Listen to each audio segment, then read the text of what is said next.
আয়াত দিয়া তিনি ওয়াজ করছেন বিদায়। আমি আর এদিকে গেলাম না, যেহেতু মেরাজের আলোচনা তিনি করেছেন বিস্তারিত করো আর অল্প কিছু করো, যেহেতু হয়ে গেছে সেদিকে আর না গিয়ে আমি তেলাওয়াত করছি লা ইলাহা ইল্লাল্লাহ। পড়ার পরে আমরা কি হলাম? কি হলাম? ইমানওয়ালা হইলাম, দামি মানুষ হইলাম। কি মানুষ? কি মানুষ? কালিমাওয়ালা যারা এই পৃথিবীতে শ্রেষ্ঠ দামি মানুষ তারা। কালিমাওয়ালা যারা এই জমিনের শ্রেষ্ঠ মানব হলো তারা। শ্রেষ্ঠ মানব যারা আল্লাহ তাআলার মহব্বত দিয়ে থাকবে তারা। এই জন্য আয়াতের আবার করছি ওয়াল্লাযীনা আমানু আশাদ্দু হুব্বান লিল্লাহ। হে ঈমানদাররা, হে বন্ধুরা, ঈমানদার বান্দা বান্দীরা, তোমাদের দিলে সর্বোচ্চ মহব্বত থাকবে একমাত্র আমি আল্লাহ। মহব্বত কার? কার? প্রত্যেকটা কথা বোঝার চেষ্টা করবেন। প্রথম বলছি কালিমা পড়লি সে দামি মানুষ। কি মানুষ? ঈমানওয়ালা মানুষ। আর ঈমানওয়ালাই তো আল্লাহর কাছে সবচাইতে দামি মানুষ।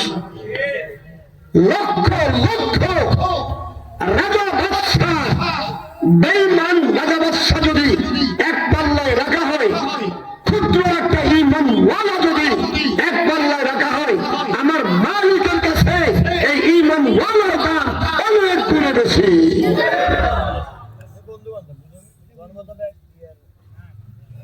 প্রথমে বলছে তোমরা ঈমান আনো আমার উপর, ঈমান আনার পরে তোমরা দামি মানুষ। এবার ঈমান আনার পরে কয় আল্লাযীনা আমানু, ও আমার প্রিয় বান্দারা, মধুয়া এলাকার আমার ঈমানদার বান্দারা, তোমাদের দিলে সর্বোচ্চ মহব্বত থাকবে আমি আল্লাহর। কার?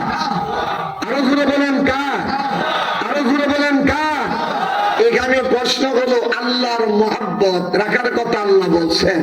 আল্লাহর মহব্বত রাখার দ্বারা কি লাভ আমাদের হবে?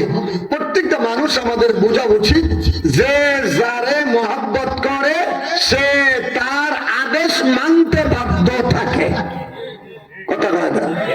ঠিক না ঠিক?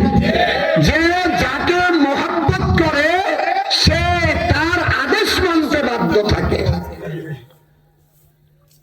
কোন একটা ছেলেকে মহব্বত করে, বন্ধু বন্ধুকে মহব্বত করে। বন্ধু বলছে বন্ধু চলো আজকে ফিরি, শহরে যাইতে হবে, টাং রোডে যাবো একটু ঘুরতে।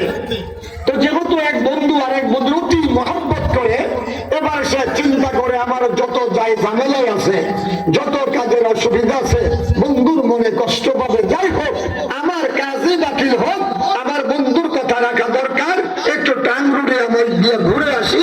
এবার বন্ধুর সঙ্গে সিএনজিতে চড়ে সে চলে গেল মহিপাল, ওখান থেকে চলে গেল টাং রোড, সে